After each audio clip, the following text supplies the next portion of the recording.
You know, it's not a parking lot because nobody will park out there, but could it be so? Good evening. Good evening.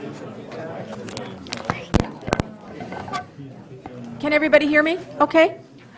And welcome to the regular council meeting, City of Cross Lake, Monday, April 9th, 2018. Please rise for the Pledge of Allegiance to the flag. I pledge allegiance to the flag of the United States of America and to the republic for which it stands, one nation, under God, indivisible, with liberty and justice for all.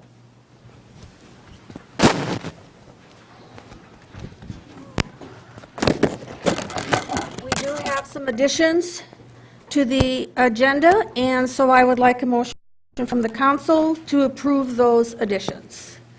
I'll make that motion. Gary Hecox first, I'll second. Dave Nevins second. All those in favor of the motion on the floor signify by saying aye. Aye. Aye. Opposed? Motion carried. The next thing on the agenda is the consent calendar. All items here listed are considered to be routine by the City Council and will be acted on in one motion. There will be no separate discussion on these items unless a citizen or council member so requests. If there are no comments, I'd like a motion from the council to approve the consent calendar. So moved. Dave Schrupp first, I'll second it. Gary Hecox second. All those in favor of the motion on the floor signify by saying aye. Aye. Opposed? Motion carried. We have a few things under critical issues tonight, and I've asked Eric to introduce our county sheriff. Actually, Scott is the captain. Scott Goddard is the captain at the Crow Wing County Sheriff's Department. And when you asked me to introduce him, you didn't know what you were getting into. Because Scott and I started 25 years ago together. And in Breezy Point, we had barbers at that time that we used. And we had smaller uniforms, too. No. You're Scott Goddard, captain of the Sheriff's Department. Thank you, Good evening, Eric. everyone. Madam Mayor, members of the council, Sheriff Dahl sends his regards. He was unable to make it tonight.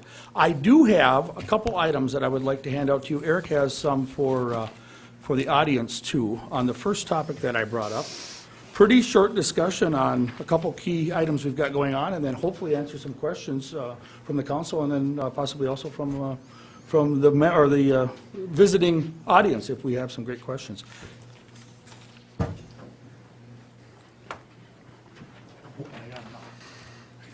Good. How are you tonight? Thank you.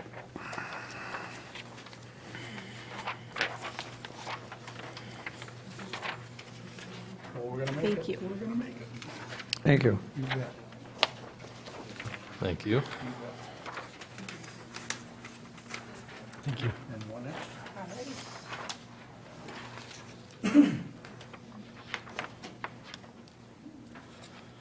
So please excuse my voice. I emceed the Deer Hunters Banquet last night, or Saturday night, which was about 5 hours of me talking nonstop. So I can talk, to myself at home or with an audience. I was lucky enough to have an audience. What the chief was handing out, what I handed out to the council, is a program that got fired up here back in December. It's the Text 911. This has been something that the state has been working for a great number of years, and our technology has finally reached the point where we as dispatch can use that across the state. This has been a great benefit to those that are hearing impaired or deaf or have, well, like me today, talking issues or speaking issues. So it works very simple. You just enter 911 into your field on your phone, smartphone, or even the old flip phones. Type in 911, your message, and we ask to say your name, your location, and what the emergency is, and simply hit send. Now, how the system works is all texts for this region of Minnesota go up to St. Louis County. And then St. Louis County Dispatch gets those texts, sends them back to our dispatch center, and then we start the conversation. And it's just like any text conversation. We ask, what's going on, and, it's basically just sharing information back and forth, back and forth. That is really the only I guess, loss of time that we've seen with the system is exactly that. You know, it takes longer to text and wait for the response, and then get the response back or make the response back. So that's the really, I wouldn't say default on it or problem with it, because that's simply how the technology works. System works great. It's catching on throughout the area and also across the state. Current numbers we have for January and February, very minimal across the state. January, we had 260 911 texts that came in. February, 364, so it's starting to climb. And by the time we see March and April numbers, I'm sure we're going to see them double again as people become more proficient with it and also realize that it is an option for them to use. So the motto the state uses is call if you can, text if you can't. Pretty simple. A couple examples that we've heard when we've been out speaking to groups is an example of, say you hear someone in your house or a loud noise in your house, or you think someone might be in your house in the evening. You run to the back bedroom and you're worried about them hearing you. So this would be an option. You could simply text to 911 and then we could start that conversation. At this time, we can't accept pictures and we can't accept really any documents or attachments. So it's just the actual words or numbers that they type in and text, that's what we can receive. Myself personally, as soon as we fired this up, I went down to dispatch and I wanted to try it out for myself and see what kind of lag time we were seeing. So I sent a test text, went up to St. Louis County, and literally within seconds, it popped up on our dispatcher's screen with my phone number and how they can start the conversation. So it does work very well on that. Any questions on that topic? Great. Question for you. Yes. Can you speak to the location? Is it pulling off the tower, or is it actual GIS information? It's pulling, hi Bob, I haven't seen you for a while. It is pulling information, but we ask people, just like we do on 911, we get information back on the phone, but we always, it's the first question we always ask is, you know, where are you? What's your location? Because we have proven that it is not 100% accuracy. Example being, it's getting better every year. Example being when the bike trail went in over in the Crosby area, I went up to the top of Lookout Hill and I called 911 because we were just trying to figure out how we were going to see that on GIS and everything else. And I went up to the top of the hill, dialed 911, I sent it. First one showed I was on South 6th Street in Brainerd. So I hung up, called again, and then it did show my exact location. So it's not 100% foolproof. I don't think we're ever going to see 100% accuracy on it. That's why we always ask that question. And if that's the only thing that we can get out from the public, at least you know, they'll know that we're coming. It's much like a 911 hang-up call, we call them. So if the only thing they're able to do is dial 911, and then the phone goes dead or the phone is taken from them, we're still going to send officers. It'd be the same as if we do get a text from them, we're still going to go to what location is given, or if they can say, I'm on Oak Street in Brainerd, we'll send someone down to Oak Street on Brainerd. Good question. Anything else? The second, and I believe the fire chief has already mentioned it, our drone program. We're very excited about that. It's a joint project between, well, really all emergency services. We went to the NGPA and we did receive a grant. We currently have 4 drones. We have 2 assigned to up here to the Cross Lake Fire Hall, and we have 2 assigned to the Brainerd Fire Hall. We have, correct me if I'm wrong, 13? Okay, I was going to say 12. So dirty dozen almost, or baker's dozen, 13. Okay, all right. So we got 13 operators that can fly our drones. They're split about even. We got about 6 down there, and we've got 6 up here. We've got a couple that somewhat live in the middle and could easily respond to either location. This is really going to be a game changer for us. The last time we used it on an actual call-out was when you guys had a couple people in town for the St. Patrick's Day Parade. So it worked very well down there just as an oversight. We basically just launched it and had it oversight. If we got a call, we could try to zoom in, you know, to that area. The cameras are phenomenal. If you're familiar with 371 right down by Hole in the Day, Timberwood Church is off to your right-hand side when you're northbound. When the fishing contest was going on, we launched from Timberwood Church, went straight up in the air, and we were able to see the license plates that were on the closest perimeter road out on Gull Lake. So the technology is wonderful. We have the FLIR technology so we can read heat signatures. And I mean, when we look at what we're going to use it for, missing boaters, overdue hunters, lost children, Every facet that you can think on the missing side of it or the person side of it. And then also, the fire chiefs, the fire departments are going to use it quite often for their burns or when they're responding to a fire. The heat signatures on the house are amazing, the video that we're seeing off that. One example being the last practice burn they did on County Road 15. Looking at the regular video, it just looked like a house with some smoke coming out of it. And then you look at the infrared picture of it, and it looked like the entire roof was on fire. And you could see how that heat was coming through the house. So it's going to be a great tool, hopefully keep the firemen and firewomen safe too. Madam Mayor, that's what I've got for information. I'd love to entertain some questions. Okay. Council members, are there any questions for Scott? Can we get a copy of that video of St. Patrick's Day?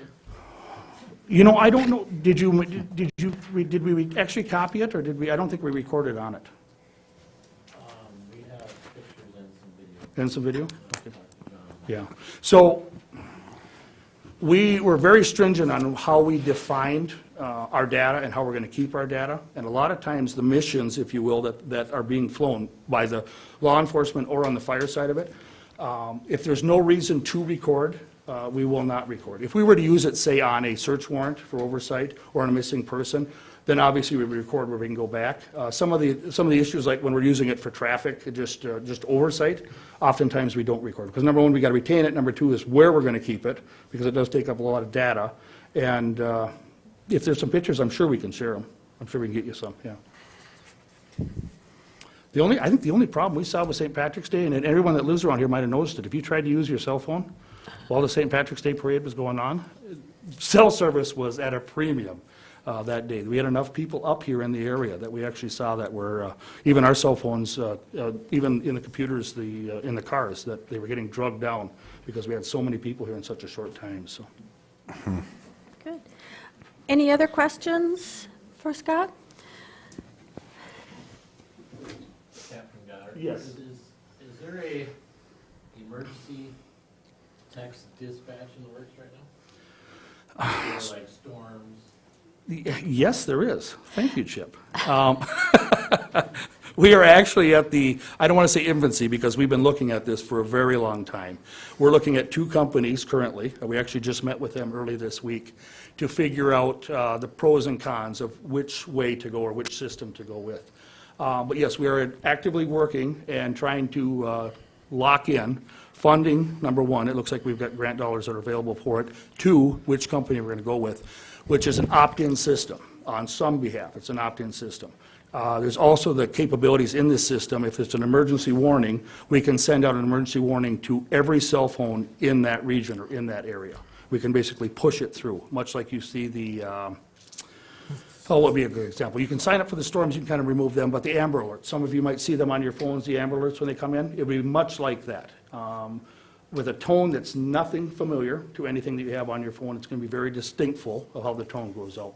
I'm hoping to have more literally within weeks, because we met with them early this week. We just got to figure out which company is going to suit us the best, and once we get the funding locked in, it's going to be a huge push, because we've got, as everyone knows, just a couple people that visit every Friday and Saturday, so we got to make sure that they can get the information too. So, another good question, Chief. Thank you. Any other questions or comments for Scott? Well, thank you for coming, and thank you for helping us stay safe in Thank you. this beautiful community. And I am going to go feed my kids. I'm going to dismiss myself. If you have questions, there are some cards floating around. Please steal one from your neighbor if you didn't get one. I'd gladly entertain any questions that come in by phone or email too. So, thank you. Have a good night. Thank you so much. The next under critical issues is Beth Hippert of Crow Wing County Soil and Water. Beth, do you want to come up and give your report, please? Actually, it's myself, Beth Hippert from Crow Wing SWCD, and the engineer that designed the project, the Pine River Fish Passage Project. Thank you for letting us come here tonight and talk to you about this issue, Madam Mayor and council members. The purpose of our visit here tonight is to ask that the city actually formally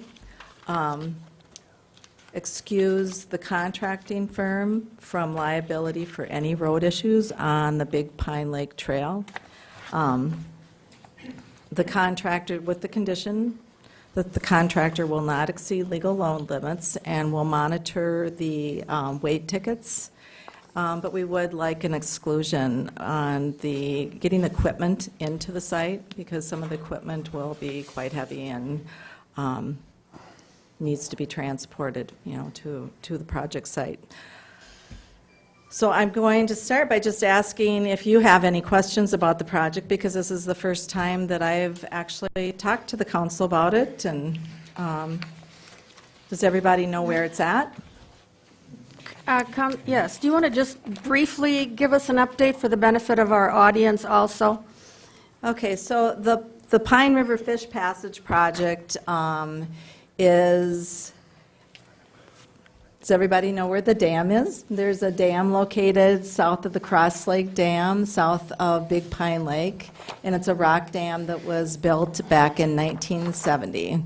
The purpose of the dam at the time was to manage the water levels, which I think the bounce, if I recall correctly, was as much as 4 feet, and even more than that. Which was an unstable shoreline and unstable for recreational use as well.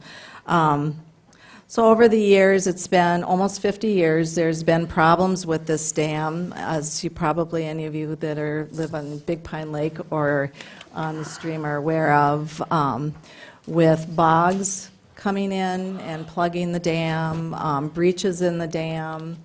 I estimate there's been almost $200,000 spent on repairs on the dam. One of the biggest problems was, and maybe Bill wants to speak to this too, he is the engineer, but the east bank of that rock dam was constantly being eroded. It started out as a 170-foot-long dam, 8 feet wide, and when we replace it, we'll be replacing it with a series of 5 arch riffle structures, and that first structure will be almost 300 feet, almost twice as long as the original. And what that is equivalent of is about 500 truckloads of sediment that has been washed away downstream and polluting the stream. So it's just a problem. It's a financial problem. It's it's an environmental problem that needs to be repaired every time they do repair it, or it needs to be replaced every time they do repair it. It's a Band-Aid, and it is just costing more and more money, and we're at the level right now, it's 50 years old. Bill has noticed seepages. It failed last year, and we had to do an emergency. This project was going to be done in one phase, but we had to break it into 2 phases to address this emergency breach, which was draining Big Pine Lake, and it would have ruined or caused more erosion, and it would have ruined the recreation for the entire summer if we would have just left it till we could do the entire project. So phase 1 was completed. The breach was plugged. Phase 1, Bill had, maybe, do you want to speak to that, Bill? That's what they did? Yeah, just, you can go ahead and, In phase 1, we protected the shoreline that was failing. On the east bank, it was real sugar sand. Doesn't take much for erosion to occur there once it breaks through that topsoil layer and the vegetation goes away. So we protected that shoreline with riprap and had the contractor fill the breach. The breach was filled with a combination of material, soil, rock, sandbags, just to prevent the water from flowing through the dam. And then we worked on phase 2, which is what was bid recently. yeah, so I can bring you up to date on that. So phase 1, they were able to fast-track a permit for us so we could do Phase 1. And in the meantime, we had additional things that they wanted, the DNR wanted us to do, and which took some time. So they wanted us to model, or wanted Bill to model what would happen with the elevations if we replace this structure with a series of arch swales. They're like riffles. You look at a stream that has those beautiful riffles going down it. It's a bubbling brook on a much larger scale. And what this does is stabilizes the elevation in the first structure, and then it allows for fish passage and kayaks, paddlers, that sort of thing, down the middle of the structure. So you'll have this series of 5 riffles where even when the rate of flow is down to 33 cubic feet per second, which is a very low flow, there still will be at least, 9 inches of elevation or water, thank you, in the stream, and you'll be able to, the fish will be able to go up and down, migrate like it's normal. Right now, that's blocked. And so anyway, that is how it's going to look when it's done. Right now, it's just the Phase 1, the east bank, that's stable, it's rocked, and it's plugged. So Phase 2, the modeling that he did came out well. We sent that off to the dam safety people at the state level, and they looked at the model, and they approved the plan. We got that approved. We just finished the bid process, and we got the bids back. We anticipated there would be a shortfall, so we kind of got ahead of that and had been talking to Carrie Rood's office, and we've got just this amazing group of partners that are working together to get this done and make this happen, so we don't have that issue anymore. So right now, we've got the original grant, which was $400,000, a CPL grant, and that's the DNR. And then we also have $50,000 from the Big Pine Lake Association.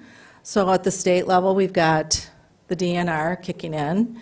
We've got our folks, riparian owners on Big Pine Lake kicking in. We've got the county taking ownership of this dam, and they'll be the ones, they manage the, it's called a subordinate district fund, that riparian owners all pay taxes or put money into, property owners put $200 a year into. The county manages that and does, the highway department actually will be doing the maintenance, so we've got the county in doing that. And then we had Senator Carrie Rood come in. Sounds And good. she's got a bill out there, she's presented it to committee, and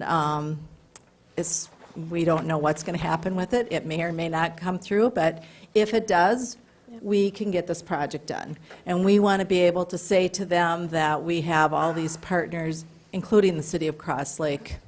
It's not a handout, I guess, is what we're trying to say. So it sounds like you guys have been doing a lot of work, and we know that there have been a lot of issues for many years. Correct, on correct, the yeah. Pine River Rock Dam. So what you're looking for tonight is the City of Cross Lake agrees that the contractor awarded the contract will not be liable for impacts that occur during construction under the following conditions. Contractor will not exceed legal road limits, and contractor will provide weight tickets. Council members, do you have any comments or questions? What for is the Beth? road rated for now, as far as 7 weight? tons. And, It's a 7-ton road. Ted, do you want to come up here and weigh in on this? So would the contractor stick with the 7-ton limit? Or do they want to exceed that limit? They want to exceed that, it just reduces their load, but the way the specs are currently written is that if they exceed that load limit, then it's the responsibility of the maintenance of Big Pine Trail is on them. Ted, what kind of shape is the road in?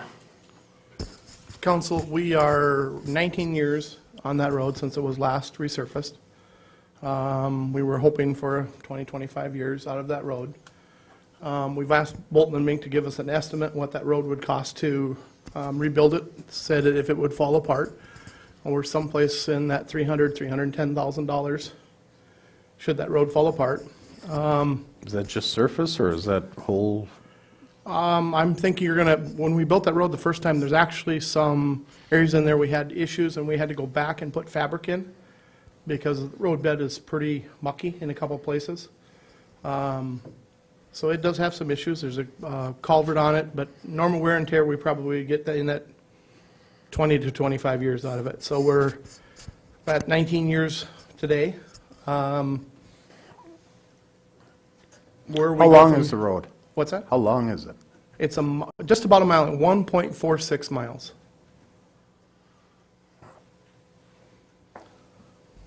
Is it normal for the county soil and water to ask a city to take responsibility for a project like that? Is that a normal request?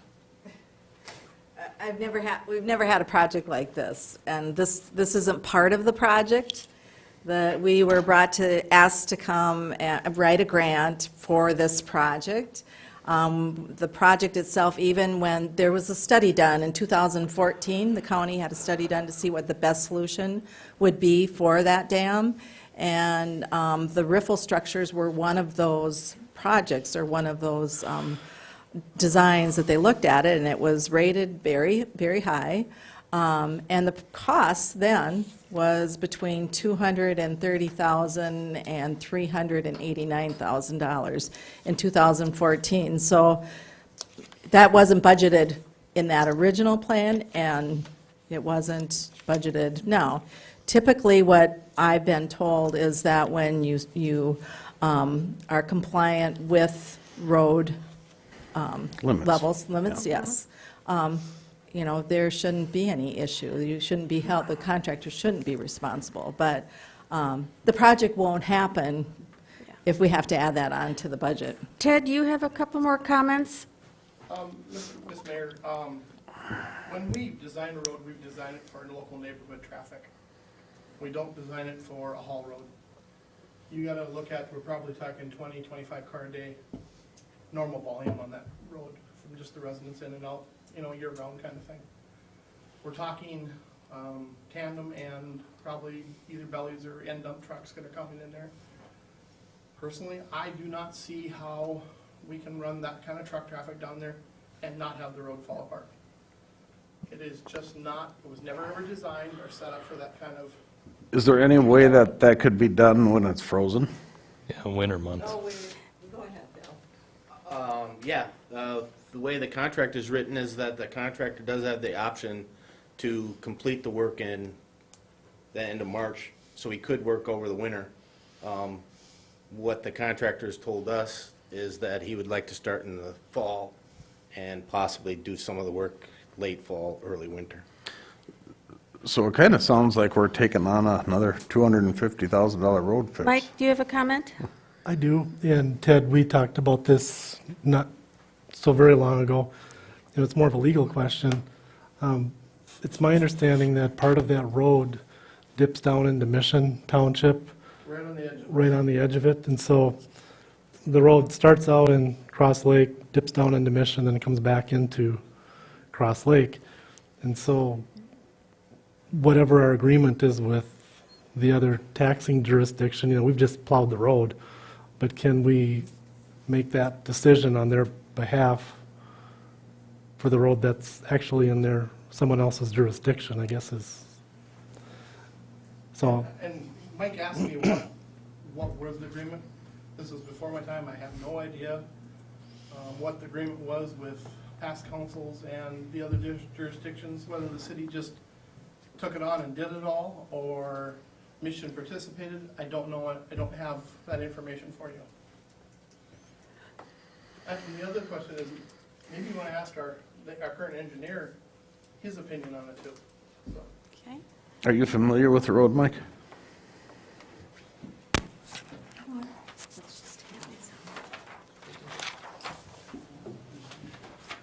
Mayor, council, familiar to the extent this conversation, and I've driven down there, but not I think to the depth that Ted has, having been here in the city and seen how the roads are used and deteriorate and that sort of thing. So yeah, I'm familiar with it, and I can also speak, based on my past experience in other situations, and the risks and that sort of thing, if you want me to talk a little bit about that. So I don't know that I can add anything more specifically than Ted has in his concern about the roadway there. The 7-ton, it was posed as a limit, that was a 7-ton design, and supposedly that should be good during the weight restriction part. Normally, then, the rest of the year it would be 9-ton. However, that's a theoretical Yeah. number, I mean, if and you you'd got- have to actually do testing out there. Sometimes the roads are stronger than that, sometimes they're weaker than that. So if you would just go with the 7-ton design and say that's good, I guess I would not do that. My experience has not been to do that. I think the idea of hauling in the winter when it's frozen, that's a great idea. Then you've got a lot of strength out there. You shouldn't have to worry about it. The rest of the time of year, it could be a And that wouldn't crapshoot. goof up your plans or anything by doing that? It would, no, it would near, go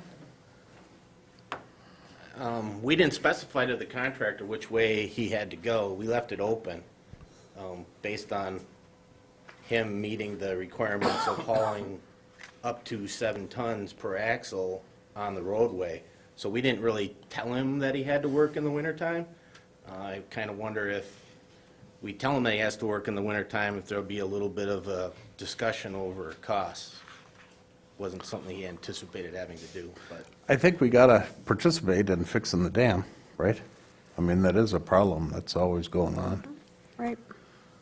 When do you need an answer out of the city of Cross Lake? I mean, I'm kind of guessing this is something that just, I know that Ted and Mike have been talking about it, but I think it warrants another quick meeting. Sure. Aside from this, but, you know, it seems to me that something could be done in the winter months. Well, that could be. You know, you could haul all of the materials in the winter months and, but, you know, that might cause some issues with cost, I don't know, so. Yeah. Were you I going to mean, say if- something, Beth? I was just, yeah, it would be, if you need to discuss it longer, that's fine. We haven't awarded the contract yet. We're still waiting on you, and that's one thing. And just to find out what happens at the legislature, and so. So what's the benefit gonna be to wait? What are we gonna find out? Just get a little more fact-finding, so I we mean, if we made a motion to agree with it, stipulating that it's during freeze-up, and that Ted could be part of the scheduling? Ted, I do you mean- have a comment? Well, maybe we could get more information what participated with Mission before. Okay. That would be one thing that I would like to have more information to bring to this body. We just haven't had enough time to do enough digging on it, but that would be one thing to bring back to you. I agree, we're gonna probably, we're towards the end of our life, participation is, I agree with you, but I just want everybody to understand that that road will not be the same, in Right. my opinion, when we're done, or when they're done with the project. Could we ask you to bring back a recommendation on what you think the best time frame and way to do it? I can work with our current engineers and try to come up with something for you and the information from Mission, what was done in their report, Yeah, I would. Right. if that's what you so want. All right. I would agree with that, because I think the conversation has to be a little bit lengthier than just, what they're asking for tonight. Gary, Brad, do any of you have any other comments? Is it going to hold the project up at all if it goes to another monthly council meeting? No, like I said, we have 60 days before we have to award, so if we have to wait another 30, I guess, or whatever, that's not really a problem. Is the temporary fix on the dam, do you think, going to hold up through the summer? Through the summer? Yeah. We don't know. Well, this is just my opinion. I'm thinking that the area that we fixed is probably going to be okay. If something were to happen, it's gonna occur probably in the middle of the structure a little bit more, because that's, if you stand out there, you can feel the water going right underneath your feet. So, there's really no guarantee. But even if we said go ahead and do it, you don't know if it'd be done this summer anyway. You haven't awarded the bid and haven't scheduled it, so. Yeah, well, we're still trying to get that funding all Right. worked out. So if the funding, So let's funding just- is worked out. So should we have a motion on the floor to table this? I'll make a motion to have Ted come back with a time frame, a schedule, and any other concerns that he might want to add to it. Yeah. Before you do that, one question that I think you've asked, but what happens if the legislature doesn't come through and the funding isn't there? What happens? Then we start over. We have the permits in place. The permits, the DNR permit is good until 2023, and the Corps of Engineer permit is good until 2022, March of those years on April. And then there's an outdoor larger fund of money that we can apply for. That wouldn't be awarded until, that would delay the project for sure another year, because they don't even award it until 2019. So, Okay, thank you. but that is a possibility. That's the backup plan to this. So there's, Some flexibility in here to, We'd like to see it fixed. Work this out a little bit, It's- As you always hear about it, but. so did we have a second on that motion, Shar? I don't know about flexibility. So Okay. that word flexibility. I'll take it out. We have a background, yeah. Okay. We have a backup plan, but you never know. that, you know, Okay, fair enough. And so we have a motion on the floor to table this and for Ted to come back with additional information. We'll get a second, and then we'll go to any further discussion. Is there a second on that motion? second that. Gary Hecox seconds it. Any further discussion? Pam, do you want to come up?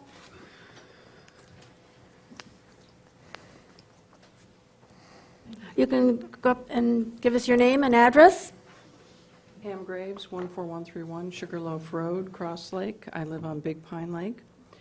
And thank you, Mayor and Council and the audience, and Beth, Bill. Again, the request here is not the dam itself, but the road to haul the rock in. From what I gather, just to be brief, the road was intended to be rebuilt after 20-plus years, so it's probably already on the agenda to get repaired. So taken completely down and done. And what we think would be advantageous is to tie in that plan with our project here, knowing that the rock dam, when we applied for the $400,000 grant, the rock dam was listed as dangerously close to falling apart at that time. And that was a year and a half ago. And it did erode, costing us at least half of our grant money to replace not the dam, but the land next to the dam. And in doing so, to repair that, that meant the dam got wider and wider, meaning we need more money and more rock, hence the road use, to fill in that new dam. So we're asking that the road be considered to be, let's use it well before you have to replace it. And that's what we're asking for. We have used the road before, not me, I don't haul rocks. But it has been used to haul in all the rock and all that sediment to do that east bank. And there was no major damage done at that point. And we know this is going to be bigger because now we're going to haul the big rocks in there so that this lasts even longer. And the benefit, the reason it's called a fish passage dam, is it will allow fish to migrate up into Big Pine Lake and to the Pine River again. It hasn't been allowed to do that with the current structure as it's eroded over time. So we think this is a win-win-win for everybody. So thank you. Thank you. Ted, did you have another comment? Okay, good. So there's no residents that live on the road that's in question here, is that correct? Yeah, Big Pine Trail. Oh, it's the whole trail? Yeah. Oh, and that's all 7 ton? I thought it was just this red no, we're spot at taking the care of end. that. This is part Oh, of the okay, contract. okay, got it. Tom Vaninga, 14330 Big Pine Trail. I've lived on Big Pine Trail since '98. I'm also a board member, and we spent, each homeowner has to put in $200 a year to the county, because the county owns the dam. The property owners are responsible for the repair of the dam. I don't know how that happened, but that happened. I mean, the city of Cross Lake has not spent a dime on the dam. It's always been the people. And we had to borrow money up to $200,000 to get this repair.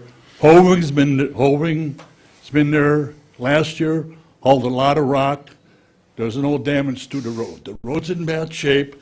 I mean, and Ted will tell you that every 3 feet, we got this crack sealant, and it has to be replaced every year.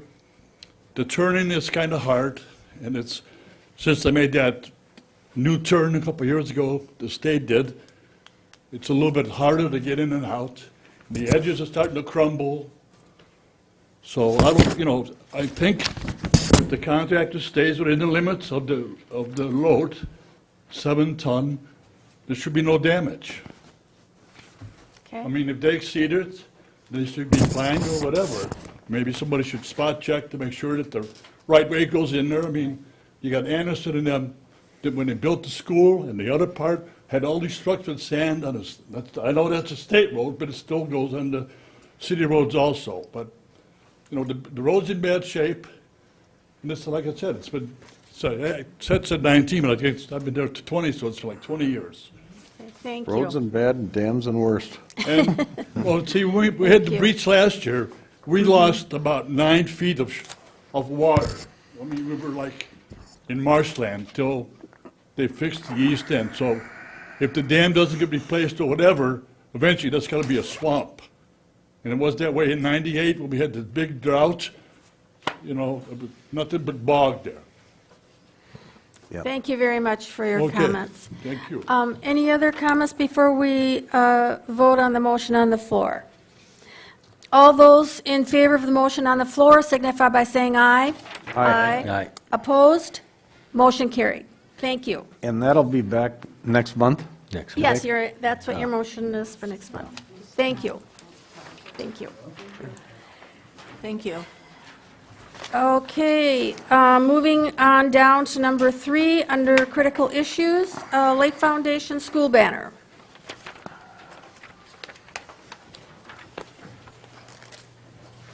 Mayor, Council, thank you for having me.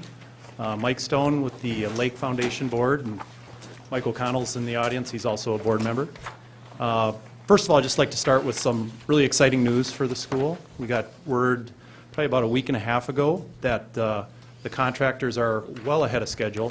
Originally, we'd planned on completing the building over the Christmas time period, and then having the kids move in the first of the year in 2019.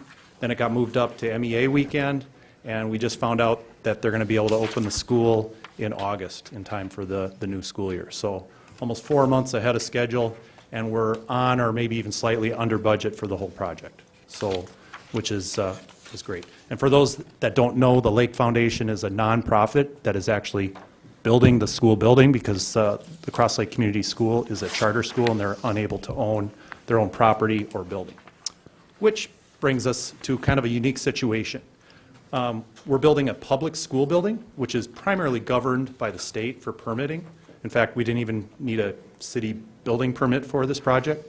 I came in to talk to John Kolstad about possibly having a banner that does not fit within the city's sign ordinance. And since it is a unique situation, he suggested that maybe I take it straight to the council and get your input. If you guys think it's okay, that would be, I think he said that would be fine for his department to act on. What we're looking at putting up, well, with this good news about the school opening, we wanted to let the general public know what's going on, especially for families that are making decisions about where they want to go to school next year, so that they know that the new school is going to be opening. Also, where they can enroll their children, and then also we're still soliciting, we're trying to raise another $800,000 this summer to help pay for the project. So far, we've raised close to $1.8 million. Our fundraising goal by the end of this year was just over $2.5 million, and the total project cost for the building is $7.3 million, of which we're financing, and through lease aid, we'll be making the payments on that. So, and thank you for the public, the community members, the businesses that have so generously donated to this project. Is really, it's amazing to think that just over a year ago, we were just kind of planning, hey, can we do this, and where we are today. So we're looking at having an exhibition-style banner, and it's not uncommon for museums and public buildings to have these. I emailed some pictures of, some museums with those. On our, this would be on the Jim West wall that faces County Road 66. We're actually getting, CLC is actually going to be laser engraving the Whitefish chain to put on that wall. And that's going to be a summer project of theirs, so it's going to be really, really cool looking. But this is basically a 75-foot gym wall by 36 feet high. And that's what this, an 8 by 30-foot streamer would look like on that wall in its approximate location. So if you want to just pass that around. Do you have one of these that you could put on up on the PowerPoint so the audience can see? Yeah, does that show in there? Okay. Or won't that show in there? Yeah. I have one too, I'll find it. Or Dave, give him your color copy there. This one here? I'm just finally getting to it. There you go.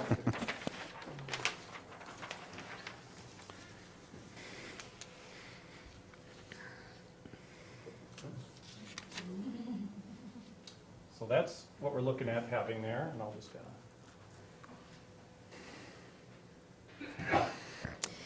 And is that a temporary sign, Mike, or is that going to be there?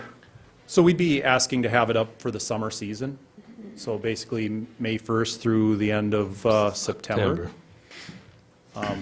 There are some potential discussions maybe for the future for community events using that location for banners with future events, but I'm more concerned with just But the getting that question up for for the summer. today is you need a motion to Right. approve that banner. I make that motion. I second it. Good. All those in favor of the motion? Aye. Aye. Opposed? Thank you, everyone. Motion carried. Thank you. Moving right along.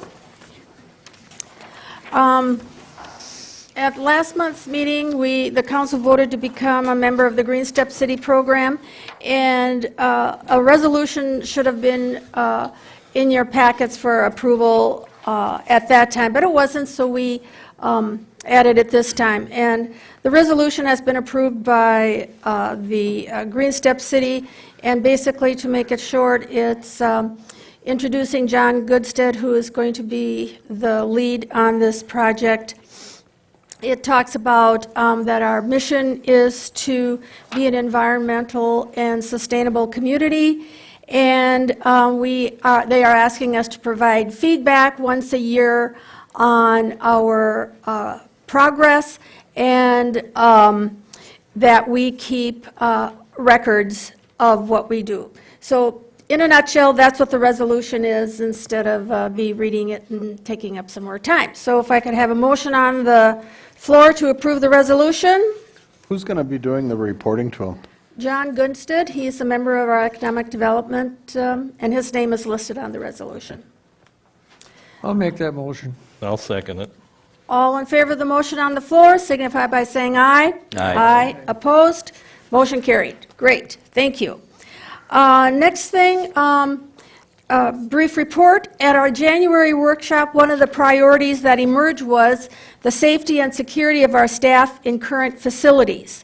The City Hall, as it sits right now, is lacking in safety features and security that, should a catastrophic event occur, the staff is not protected, nor are members of the community or council sitting in city chamber events. We can't ever say anymore, it can't happen to us. Also, water damage in the building has occurred in the past, so it is behind the walls, nobody knows, and the exterior of the building is also showing its age. Given the growth in the city over the past years and current growth, our fire/emergency services and public safety are lacking in adequate workspace and storage space. Currently, storage is spread across the city. Our community relies heavily on our fire and public safety departments, and we need to make sure they are adequately supported to do their jobs. So we need to take care of these challenges and issues and to provide a safe and secure environment for our employees. In 2009, a thorough facility needs assessment was done by WSN with a timeline for completion of the priorities in the study. And at our workshop, Shar printed out these, so the council and our guests at that workshop had a copy of this. This timeline also had a completion for priorities in the study. To date, nothing has been done. Therefore, I am asking for a motion from the council for WSN to update the 2009 facility needs assessment with an adjusted timeline at a cost not to exceed $10,000. And I did speak with Dave Reese, and that, of course, is subject to the updated version. So per Robert's Rules of Order, if we could have a motion on the floor in a second, and then we will have discussion around this. I'll make that motion. First motion by Dave Schrupp. Is there a second? I'll do the second just to get the conversation going. So, council members, any comments or questions? Are we able to put that out for bids or get a little more objective view of who can, I don't know anything about this. We have asked our current engineer, and right now they do not provide architectural services. And we certainly can go out for bids. However, in the interest of saving our taxpayer money, I thought this would be the easiest and most efficient resolution. But it's up to the How much have council. we paid them previously? This is 9 years, this was done in 2009. I understand that. So I'm not sure what the cost was. Do you have any idea? I did a little digging on that, Okay, and it was around $17,000, and Okay. it covered a 3-year period. Started in late 2007, went into 2008, and then, ended, in 2009. So it was spread out over a long period of time, and if you could open the first page of that, it wasn't for just one part of the city. right. It covered all the city departments. It covered public works, police, fire, admin, and parks. And there were drawings, and you've all got the drawings in there. There was also a timeline in the back and some projected costs on there. Now, some very limited parts of that plan have already been implemented. One of them was the addition of the ambulance garage on the north end of this building. That was identified in that plan, somewhere in there. And then there were some changes, minor changes to the parking lot. The parking lot changes are part of the 2018 road projects that are going underway this year. But there's a whole bunch of other things in there, so it's not just one piece. I think this gives us the opportunity when we start our 2019 budget process to take a look at what our needs are. And I think most critically at this point would be the fire and the police. And if Chip or Eric want to comment on that, they certainly can. And then the other thing is the security of our city staff. I think that since 2009, when they did that report, though, the world has changed. The cards have changed. And I think I would just love to see what else is available out there, what other eyes we have of what you can do to protect it. Not to say WSN doesn't know what they're doing or whatever, but I would just like to see the opportunity explored to go out there and find out who else is available. Okay, so what you're saying is to put bids out to another architect, or firm? Yeah. Engineering firm. And first of all, to locate them, see who's there and what's available. I think every school's going to be doing this. I think this is going to be, there's going to be available resources to have this done that there wasn't then. And I'd just like to explore that a little bit. Okay. So if we could. Let me just comment. I think there's two issues here. One of them I read into this is who's going to do the study is an issue for some of us here. The first issue is the fact that this was all discussed at a January meeting, that it's a need. So if you're going to do the engineering, does everybody here, I don't know if I have to make a motion, do we all agree that we need to look into this and make some changes here? I do. If you Definitely. believe into that, you know, Yeah. maybe there's something we can do in the interim. I think there's two guys here that have a lot of input into this. Fire department and police department. Maybe we should sit down with them and look at the past study and see if it makes sense Well, to and me. that- You know, I yeah. think there's. Do a little workshop There's or good something to do heads that? here. We don't have to spend any money now. We can always spend the money. I think that's a. Well, and I maybe think in the that's- meantime, we You could know, see we haven't what looked other. at that yet, and you're a builder, so you'd have some idea of what makes sense and what doesn't. I'd be all for that. Okay, so do you want to put a motion onto that effect? Trying to into figure that out what I effect? should say, Right, so. so that we all recognize that So we there. hold a workshop with the fire and Right. police, And have some in-depth discussion on what they see. come to a direction where Right. we should go. Sounds great. Figure out where We we have should to go. know what they need before we start building. Right, right, Yes. right. Anything that was done 2009 is, I'll second that. Did you get all that, Char? Okay, and I think when this original study was done, our fire department was, involved in talking about future needs. The police department was, talked about future needs, and so we can start there, and we had a couple of meetings, so a lot of us are aware what the fire department, Madam our Mayor? fire department's needs. Could we have the group vote on the motion? Yeah, that's are first? there any For that comments? at first? I just want to add that we have this meeting maybe in the next 30 to 45 days. Is that okay? Okay. No. Not, Mayor, And- I meant the first motion to engage WSN. Oh, okay. That's the motion we're discussing. Okay, so- You'll need another motion for what you want to do after Right. that. So I just asked for a motion from the council, and we didn't get a motion on that, so do we have to vote on it? You got a first. You have a first and a second. You didn't vote Second. Read the motion back to me, Shar. to hire WSN to update the Okay, study. okay. So all those in favor of that motion on the floor signify by saying aye. Opposed? Aye. Aye. Okay, motion defeated. Now, can you read back, Shar, Dave Schrupp's motion, please? We have a workshop with the fire department and police department within 45 days, did you say? 30 to 45 days, I Can think. we add administration to that, too? Yes, yeah, yeah. I mean, whoever's needed to, Yeah. Sounds their like it's- input in And I can on send out the email facilities. with dates or something. Yes. Okay. Sounds like a great way to start the conversation. Get So it on the That table. was the motion. We're going to vote on this? Yep, and so we have Dave Schrupp made the Dave Nevin made the motion, Dave Schrupp seconded? Schrupp made it. Other way around. Okay, other way around. Before we vote, any more comments or questions from the council? All those in favor of the motion on the floor signify by saying aye. Aye. Aye. Opposed? Motion carried. Thank you. Okay, then, moving on to public forum. No action will be taken on any of the issues raised. If appropriate, the issues will be placed on the agenda of a future council meeting. Speaker must state their name and address. Each speaker is given a 3-minute time limit.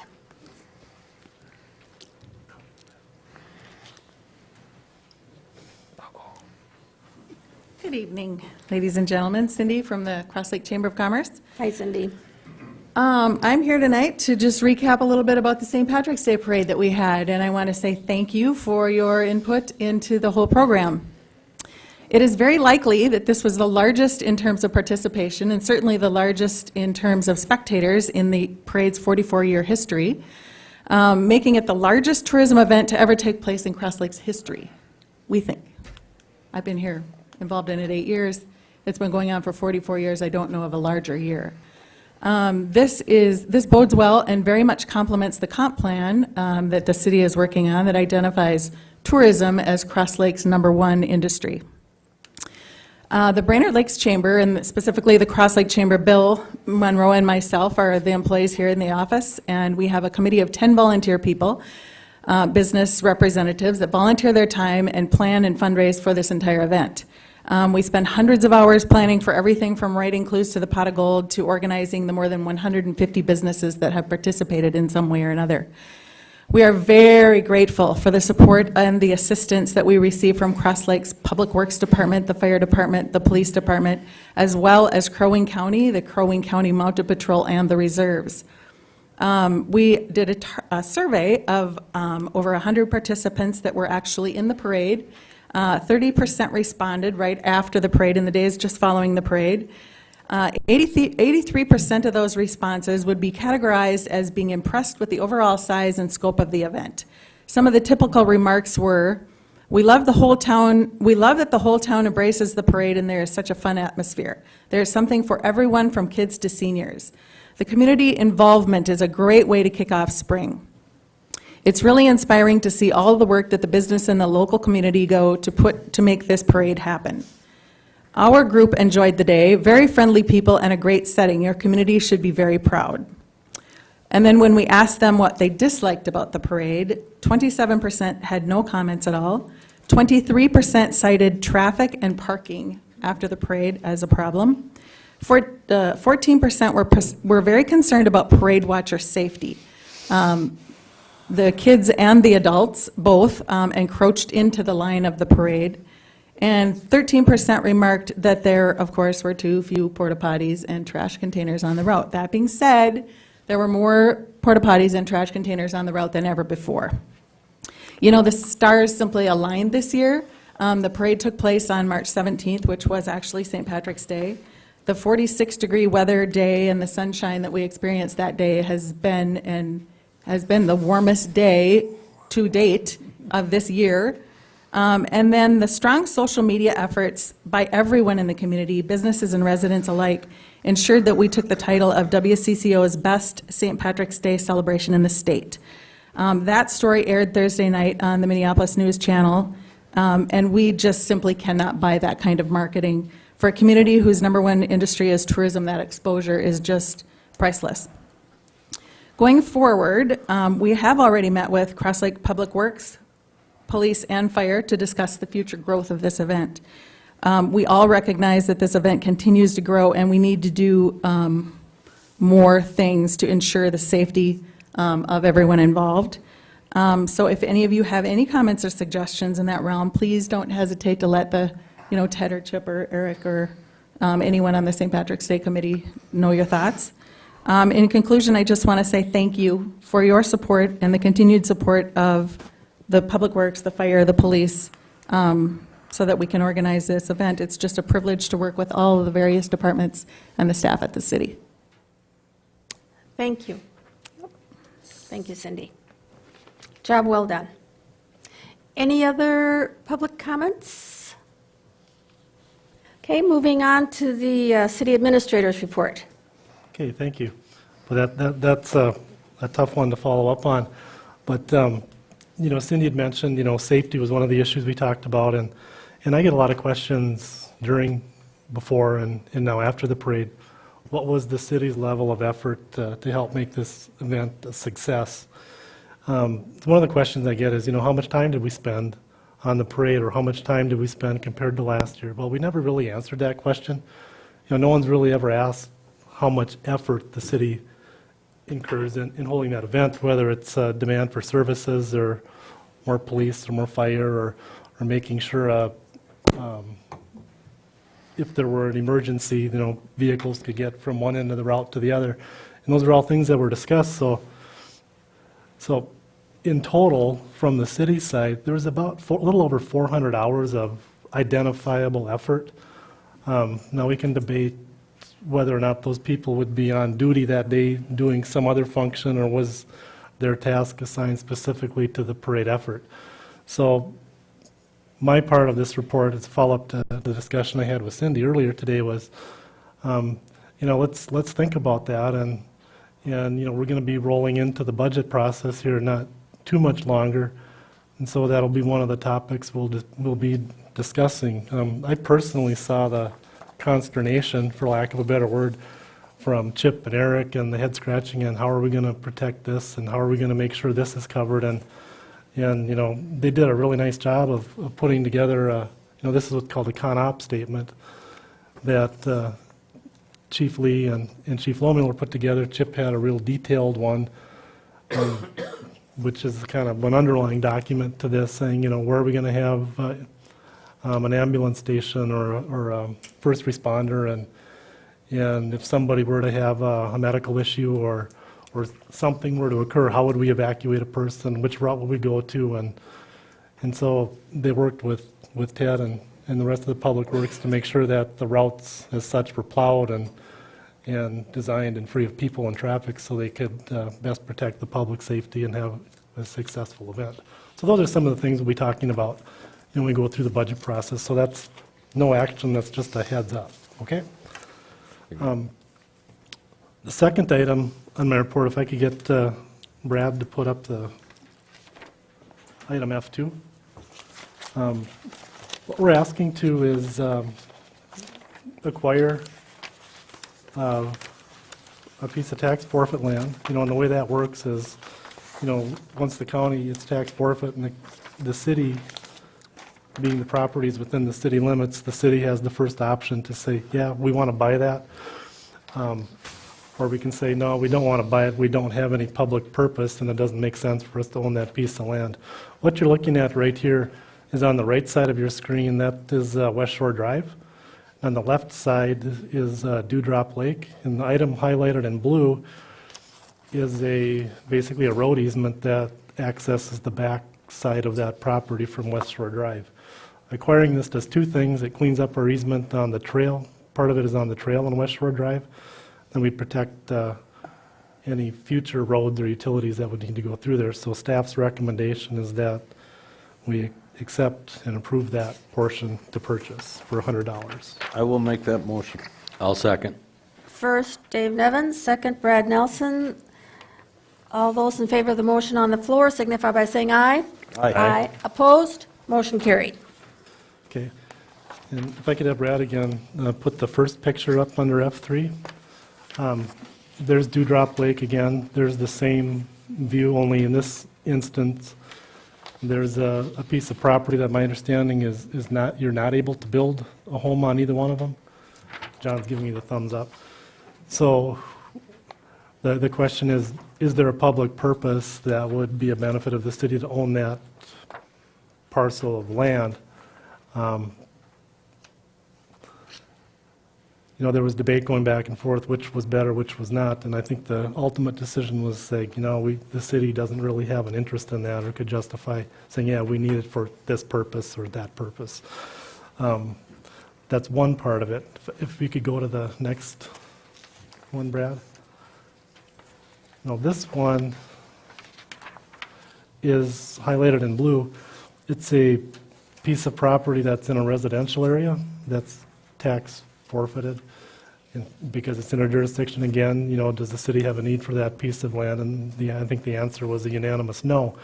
So the resolution here is to approve the classification of both of those parcels as non-conservation and any intended sale of it. For the parcel that's on Dewdrop Lake, which is the one we just saw, the resolution also includes that it only be sold to an adjacent landowner. Can we have a little discussion about that one? How does everybody feel about that Dewdrop Lake? I mean, is there ever a need or a desire to have any kind of access point there for the public? I wish that we could ask the public that, because it is it's a lot, I mean. And I don't think there's any other public ways to get to Dewdrop, I believe. Correct. I think Park Director Henke is quite familiar with that. If he has any comments, that would, I'd ask him to comment on that.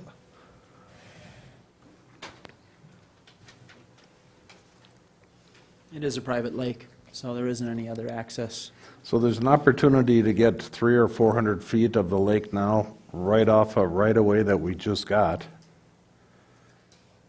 For what purpose? I don't know, but I think it's $6,000 is the price of it, or something, is that right? $6,500. So is that, I mean, is that something that we try to get out and ask the public, ask for a little time on it and find out if the public would like to have that for any reason, or do we just go ahead and let it go? How large is that lake? Small. That's a very So small small. lake. Yeah. It's got trout in it. Canoe in it. It's a nice little lake, but I don't know. I personally will never be on it, but I don't know if there's an opportunity here to get access to it now, and I don't know if we should just let it go that easy, or... That's really up to what you folks want to do. You know, right now, staff's recommendation is as stated in the resolution, so, you know, when you're buying something like that, you have to look at what is the public purpose for that, and is that something you want to pursue, and staff's recommendations right now was no. West Shore Drive is, it's right on the walking path. There's a lot of traffic there. There's a lot of people that use that. I don't have a clue if there's any benefit or any reason they'd want to use it. I don't know, but... Council members, do you have any comments or questions on that? I'd go with staff recommendation to pass. We've got enough other property issues and things going on right now. Gary? That's just how I feel. I'm sure some neighbor would love to have it. Hold on. It's much- What is the cost of it, 59? 65, I believe. Dave, do you have Well, any? it kind of ties things up so somebody doesn't come in there and try to put a camper in there. Well, it's not buildable, if I, Right. right? And it's quite a bank, so as far as access, wasn't that discussed at Park and Rec? I mean, it's, you know, it's got a bit of vertical drop there as far as, you know, thinking you're going to make access to the lake, and Let's get a motion on the floor on this, and we'll go from there. I make a motion, we table this until we get a little public feedback about that. Yeah. We're at the limit of time, so it's not something we can table anymore. I make a motion, we follow staff recommendation and pass. I'll second that. Any other comments or questions before we vote on the motion? All those in favor of the motion on the floor signify by saying aye. Aye. Opposed? Aye. Motion carried 4-1. Just for the spirit of Does that cover all both of them here? That covers both of them, yes. The motion includes both of them. Okay, let's move on to item 4 under my report. Item 4 is a memo from the clerk regarding a amendment related to the right-of-way ordinance. Now, this deals with vacating public property, and right now, if the way this is written, for public property that does not approach a waterway, it currently reads that the Public Works and Parks and Recreation shall submit written comment or recommendation on said petition. So we're requesting that we remove the Parks Director from that part of it, because there's really no park use for it, because the logic is it doesn't touch any water. So why would we have the parks discussion on that, where it's really nothing that impacts them? John, or the park director, will still be on the hook for those that touch public waterways, so, and we're asking to remove that from the ordinance for that part of it. So I'll make that motion. You looking for a motion to do that? I'll second that. Okay, Dave Nevin first, Dave Schrupp second. Any further questions or comments before we vote? All those in favor of the motion on the floor signify by saying aye. Aye. Opposed? Motion carried. Okay, thank you, that's all I have, unless you have Thank any you. question for me. Moving on to commission reports. Good evening. I have a couple items on planning and zoning on our agenda. The first one is, we had a meets and bounds subdivision that came before the Planning Commission last month, and it is to subdivide this little portion off of here, off of West Shore Drive. It's 5.5 acres. It meets all of the ordinance requirements for lot size and access and everything else. They have 2 locations for, what you're seeing here is just a showing that you can build a house on there and what size it would be. And then two locations for septic whenever that gets put in. So we would ask for a motion for approval as submitted, in addition to collecting the $1,500 park dedication fee for creating the new lot. Do we have a motion on the floor? I'll make that motion. I'll second it. First, Dave Nevins, second, Gary Hecox. Any further discussion or questions? All those in favor of the motion on the floor signify by saying aye. Aye. Opposed? Motion carried. Thank you. The second one is, you asked for an update to the senior living facility that's going in. The update that I have for you, and just, we'll start out, this is the location here. It's kind of hard to see up on the screen, but this is the parcel right here that they want to build on. This is Ace Hardware, and Town Square is right over here, so it's kind of in between there alongside the trail. What they're looking at doing on that site is putting in this structure and parking area. They need to come before the Planning Commission for a variance. They're asking to put in 86 units where 11 units would be allowed, and we figure the density by taking the lot size divided by the minimum lot size that they could have there. So it would be 11 units allowed. They also want to have a building height of 44 feet where 30 is allowed. They're asking to reduce their parking spaces. They're required to have 202, and they're planning to have 69. And a bunch of those are going to be underneath the building, covered, and include some handicap in there. And then because they're required to have 202 parking spots, they are also required to have 7 of those as handicap spots. And they're asking to reduce that down and only have 4 handicap spots. So that's the first part of it that the Planning Commission will be hearing and looking at. The second part of that is they have to get a conditional use permit from the city because they're putting in a multi-unit living facility. So according to our ordinance, anytime it's more than 2 units that are going in adjacent to each other, they're required to have a conditional use. So that if the variance is approved, they'll proceed immediately into the CUP. And if that's approved, then the next day they can come in and pull the permit because neither of those items need to be approved by the city council. As a part of this project, normally we would charge, the city would charge the $1,500 per unit for the park dedication fee. And I'm actually going to let John Hankey get up here because his commission were the ones that discussed this and came up with a recommendation. But they're asking to reduce the amount that they pay for their park dedication fee. It would be $129,000 if we charged for 86 units. And I believe John will let you know what the amount is that they're looking for and how they came to that number.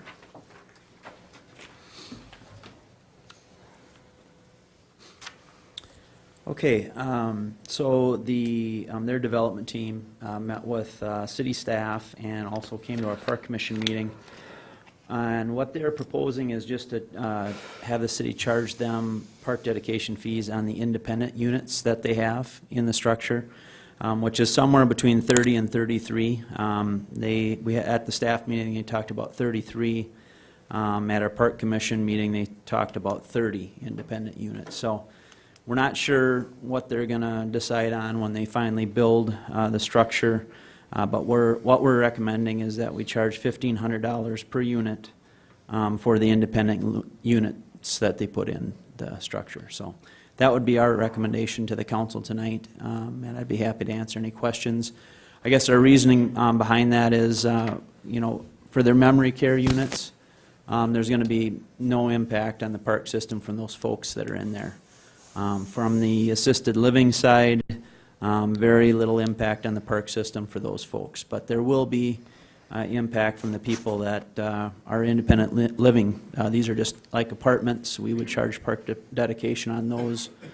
So that's how that we're viewing them. And they seem to be fine with only getting charged on the 30 out of their 86 units, 30 to 33, whatever they recommend with their final construction plan. What if the classifications of the units changes during the process? That's the tricky part about doing this.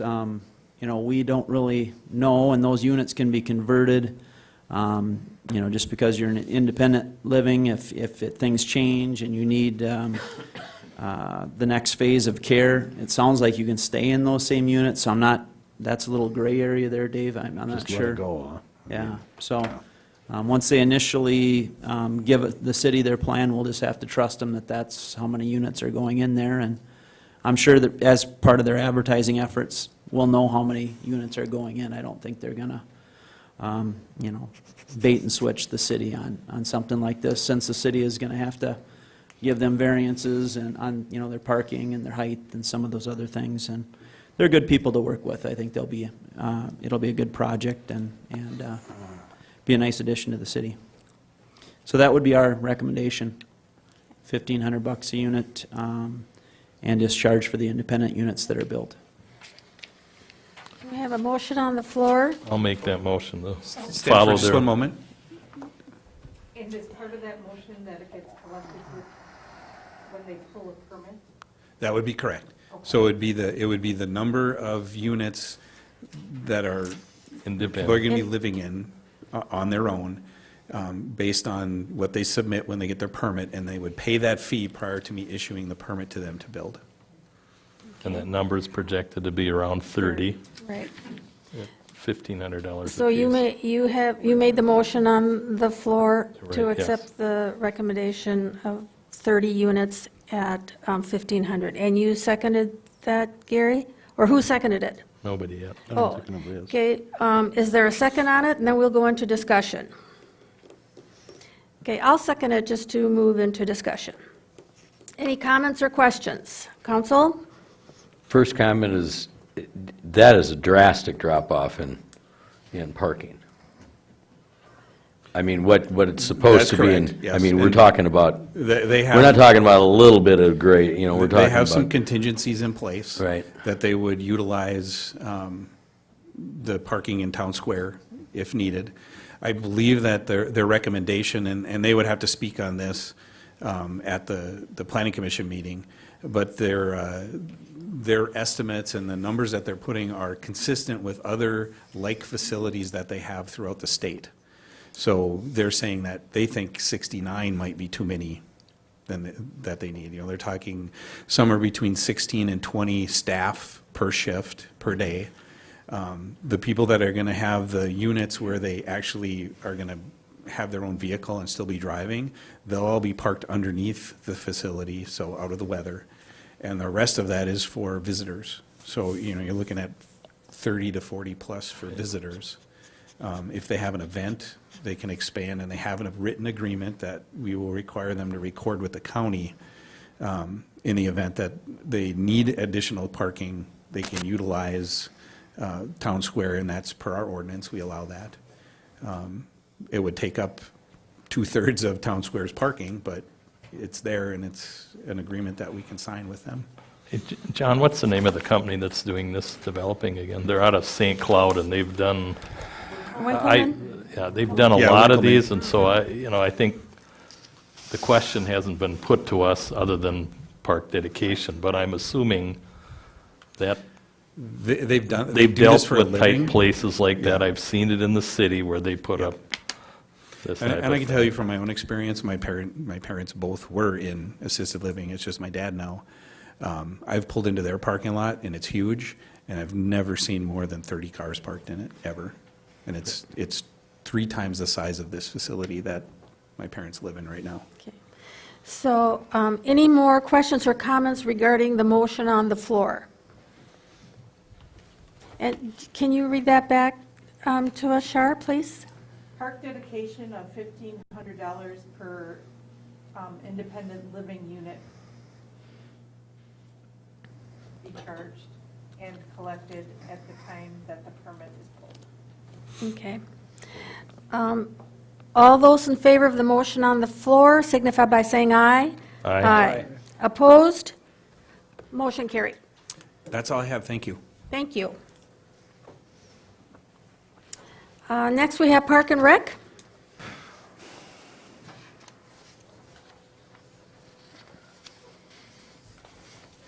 Good evening. Just a couple of announcements here about some of our new programs. started dodgeball tonight. That program will take place for the next 6 weeks on Monday evenings from 6 to 7:30. Cost is $11 for the 6-week session or $3 for a day pass. We moved the nights for our Zumba program. It was Tuesdays, now it's Thursdays. That takes place from 6:30 to 7:30 on Thursday evenings. 8-week session starting this Thursday is $64. Day passes are available for $10.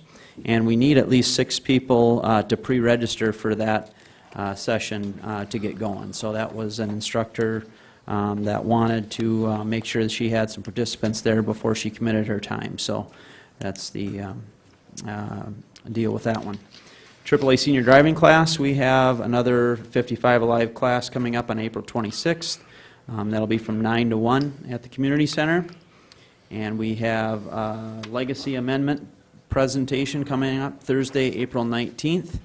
It's titled Legends of the Wilderness, and it'll take place from 1:30 to 2:30 at the Community Center. As always, admission is free, and that event is made possible by the Minnesota Legacy Amendment and the Kichigami Regional Library System.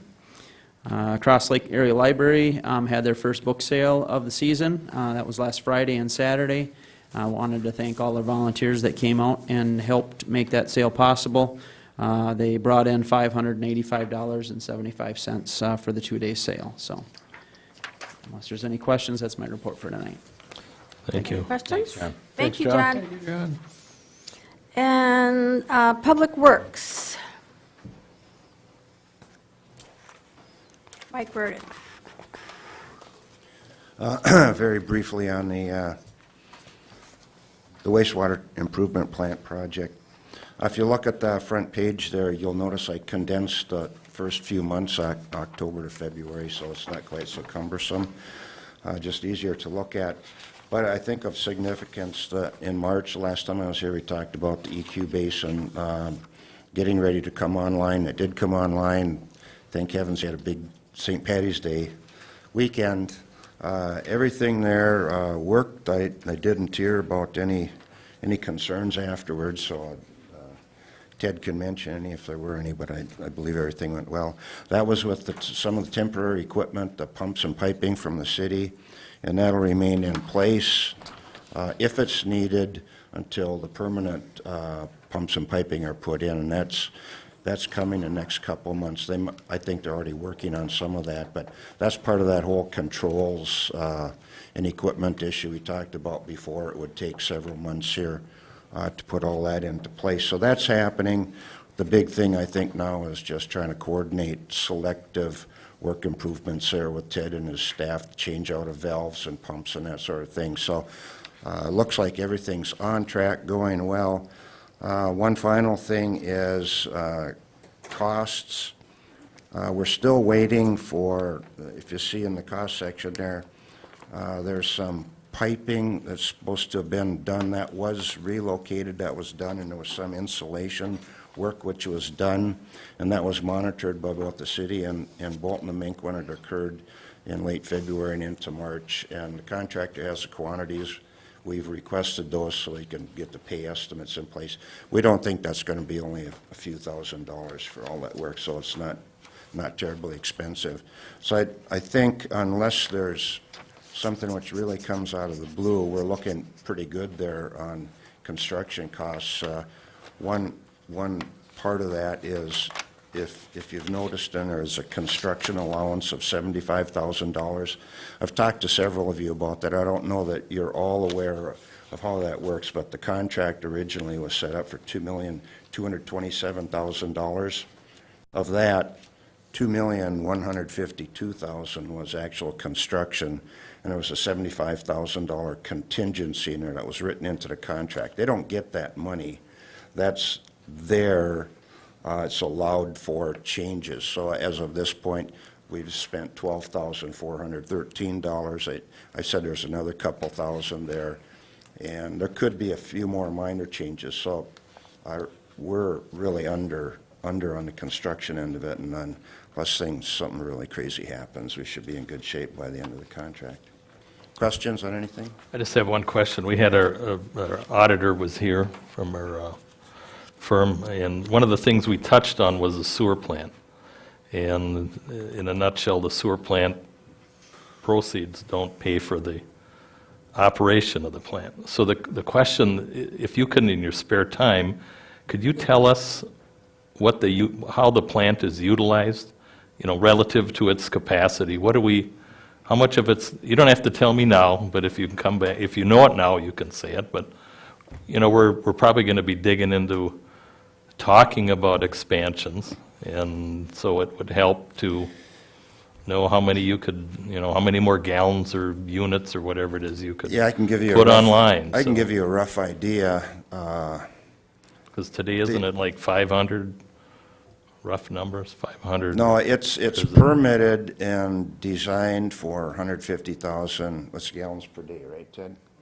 And you've been running at about 75,000 gallons per day, but the way the flows come in, it actually exceeds it. So this project levels that out. So theoretically, you could double the amount of sewage that you're processing from what you're doing right now after this project's done. So you could actually run up to the 150,000 gallon per day amount. So Right. this project will, in essence, about double your capacity there. And that's why I think we're asked here about Moonlight Bay and some other things coming online. We haven't done a study, but those are, they're going to add some capacity, but they're not, those projects aren't going to be doubling what you're doing there right now. Right. Thank you. Thank you. Thank you, Mike. Mr. Strand? Good evening. I guess the thing I'm to talk about is that's on your agenda is Moonlight. When I wasn't here at the last meeting, and what I would have asked you at that time is that when these projects are done, we want them done by a licensed engineer. That wasn't put in your motion. The county is going to require it as part of their project, so we're just piggybacking on what they want. So there's a record drawing. The materials that are put in are not just something you go up, buy off the shelf someplace and stick in the ground. It's quality stuff, so we know we have a quality product and we're not going to have problems in the future.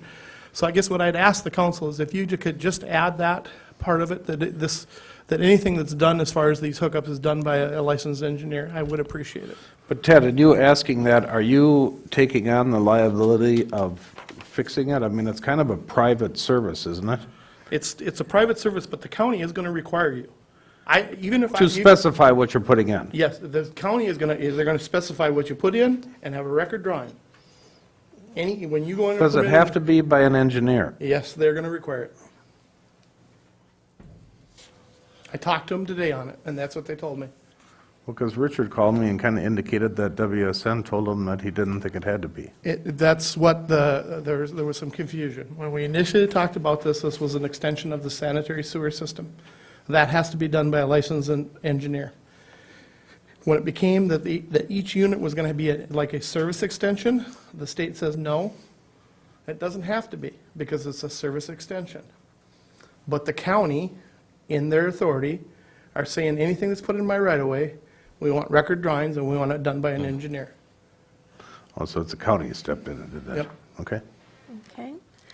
So can we have, oh, I'm sorry, Ted, were you? No, I just wanted, Yep, that's okay. the only thing I would have added the last time when you guys went ahead and allowed them to go, or allowed them to hook up, that we want this, the county's going to do it anyway, So so. the county's not, they just want a drawing that shows something's They being want added to the right of way. accurate drawing, they want it so that's overseen and,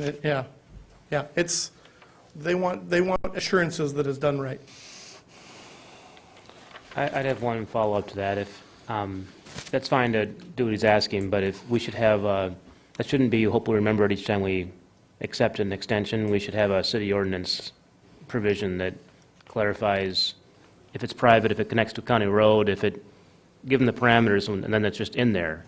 If you're extending it, it has to be city engineered, or if it's connecting to the county right away, Ted can figure that out. But my point is, that should be an ordinance provision, not just every time we think of one. Ms. Mayor, if I could have just another second. Yep. Right now, and we don't know who's going to come next and ask for an extension. And I think until we as a city sit down and come up with where we're going to go with our sanitary sewer system. We allow the 2 requests we've got today, and we put a moratorium until we come up with our master plan. And with that master plan, I would say that this is part of it.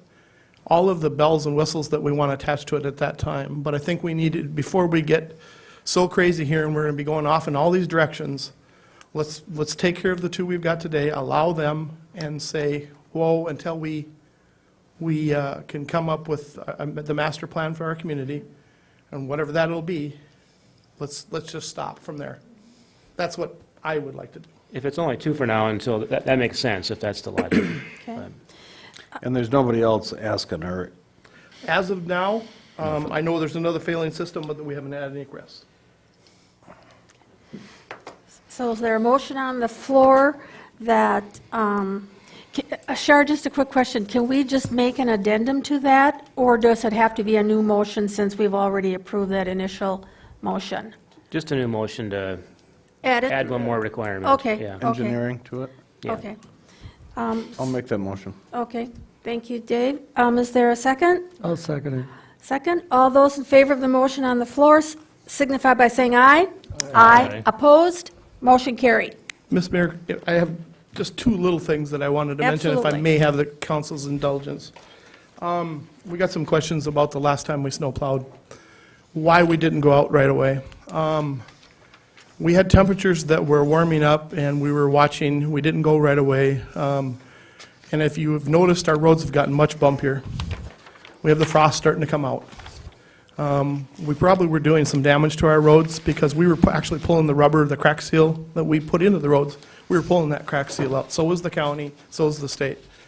So when I talked to Mike, and we were trying to hold off as long as we can and do as little plowing as we can, and just kind of react to the weather. I hope everybody understands where we're coming from. We're trying to do the best we can with the roads. We actually had some damage to a road that we're going to have to fix this summer out on Jason Staley. We had a piece that was pulled up by the wing of the plow. It's probably over 100 foot long.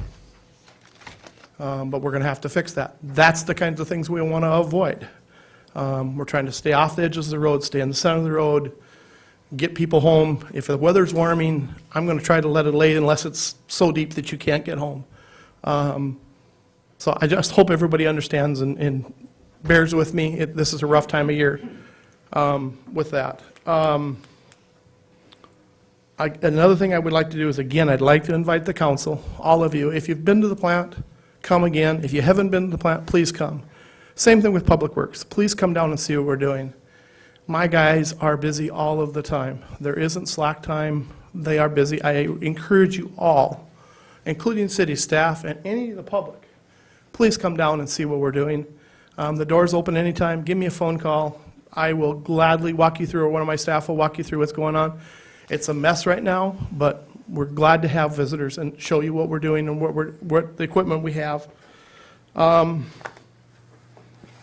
We do have one little design problem that I'm working with the engineers right now. I'm not going to bring it up exactly what it is. I just want the council aware there is one design thing that that has come to my attention, and I'm working with the design engineer from Bolton & Mink, and hopefully we'll get that rectified here in the next couple days. He's supposed to be here. So other than that, I have nothing else unless somebody has a question for me.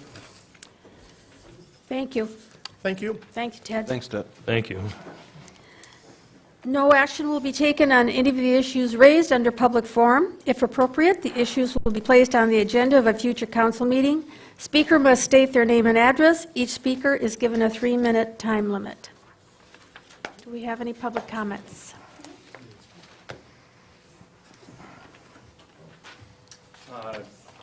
Good evening. My name is Jake Free, and I am not a resident of the city of Cross Lake, but I just wanted to come here just to introduce myself. I know I've had a chance to talk with the Chair and Mayor Patty and Mike, Administrator, a little bit, but I am the new Environmental Services Supervisor with Crow Wing County, so I'm taking over for Paul Hergenhoff, who is now moving on to the private end of the world to start a new company there.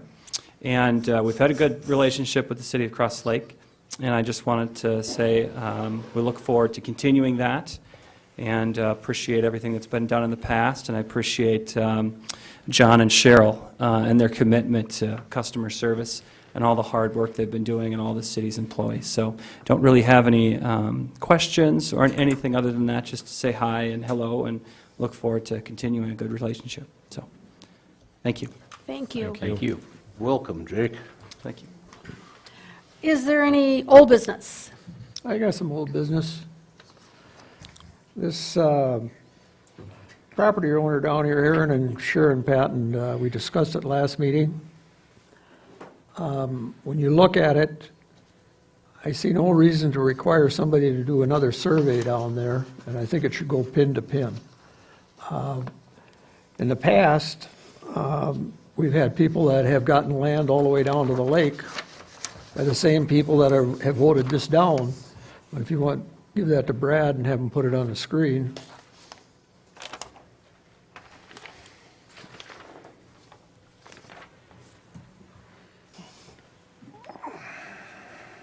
That's a little piece of land, that little triangle there, and back in a few years ago, a person built a house down there through the city, and it ended up on city property. There's really no value to that property to anybody down there, and I think we should just go pin to pin on it. It's not what's in yellow, it's down, well, maybe I should go. It's actually as submitted, Gary, it is in the I yellow. was going to say, John, do you want to come up? As submitted, it's the yellow line. That's how they submitted it. Yep. And we drew it and cut it back. Well, we sent it, we tabled it, and planning and zoning is going to work on it. You actually denied the application at the last city council there you go. meeting. Right. And depending on what happens here, we'll bring it to the planning commission as needed to discuss and what their options are. They did submit a new application, and they had to redo the survey already. So I can show you where they're at now.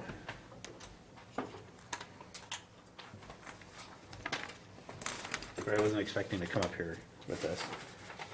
So they redid the survey, and they listened to what you said, and this line right here gives them the 10-foot setback from their structure, just like you said. So, But I agree with Gary, as they presented it last time, it makes for a normal, decent-looking lot without a bunch of jogs in it. And there's nothing lost by giving them as they requested it. I mean, I agree with as submitted. the original. And I made a motion for that last week, but Brad was, I mean, there was only 4 of us here, and so it died. So do you have any, so you've had conversations with the Pattons, right, since our last council meeting? The only conversation I had was with the lawyer. Okay. I said, gave them a date of when they had to resubmit the application, and at the motion that we had from the council was that they didn't have to pay the $500 again to request it. They came back with the submission within time so we could get it to the planning commission for their meeting in 2 weeks. And this is what they brought back to us. It was right here. I feel that's an unnecessary compromise that they had to make. And I don't really know why they did it without exhausting their options, but When you look at what is there versus what they brought back, I see no reason why they should have to pay $500. And- There's no land left there that's worth anything. Why do we have 2 commissions and make recommendations and then we blow them up? Ted, did you? Didn't it already come here for a The vote? commission that made this first one, we should have blown them off. Well, that's opinion you can have, but I missed the last meeting, but didn't that get sent here for a vote, yes or no? It was, It was a yes, tie it was a vote. tie vote. So it failed. I vote. So, and isn't this the one that the city goofed up on many years ago? We had a little hand in this to begin with? Not that was stated. Right. Okay, that's not correct? All I can say There's is. no evidence to that. They submitted drawings. that And it were has nothing to do inaccurate. with city right-of-way. Ted has no concern. I was going to say, there Ted. still is a good right-of-way there, Brad. There's a corridor there, that's a big right-of-way. It just makes sense to make the lot, just straighten the lot out, you know, and What makes sense is to make a decision and move it on instead of keeping talking about it and wasting more commission's times with it. I mean, it's a yes or no, so let's just get some facts and make a decision. okay. As far as, we don't maintain the road, they maintain it, it's an unimproved right of way. And as far as what we see there, that's what I drew on my paper when I was talking to my commission, and we really never got what was the right way to do it out of the commission. So it's not going to affect Public Works any? I don't see it today, I mean, even if tomorrow we put sewer in, but the sewer isn't gonna go that far into the lot.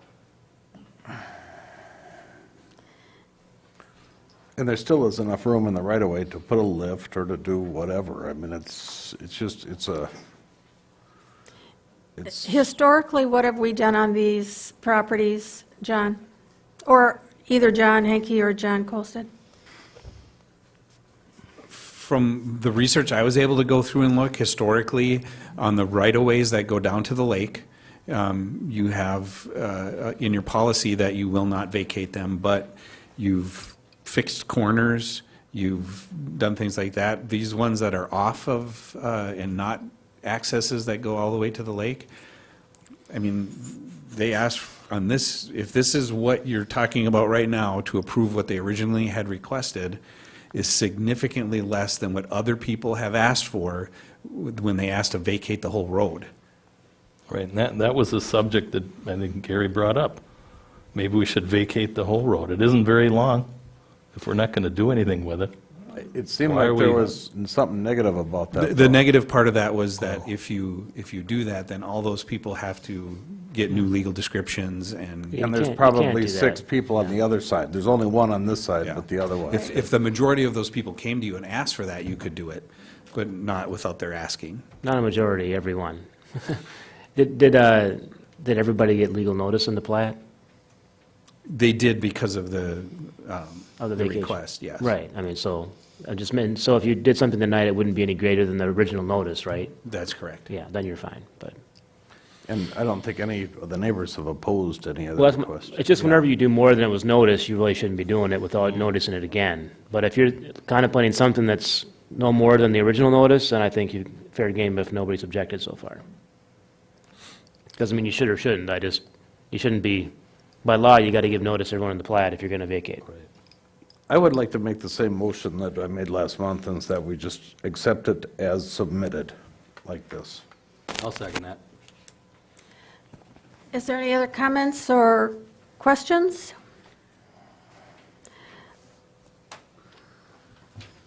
Sandra Malberg, 12644 Anchor Point Road. Are we not in the public forum agenda? No, we are under old business, but this was brought up under old business, and so if you have a comment. But no action will be taken? No, We're not in public forum? No, we're, I'm sorry, I'm confused as where we are. okay, so we have a motion on the floor to accept the original As submitted by the patents. as submitted by the patents. All those in favor of the motion on the floor signify by saying aye. Aye. Aye. Opposed? Aye. Motion carried 3-2. In the new business, the Are council, we going to set a date for this workshop we're going to have? Shar is going to send out dates. Okay.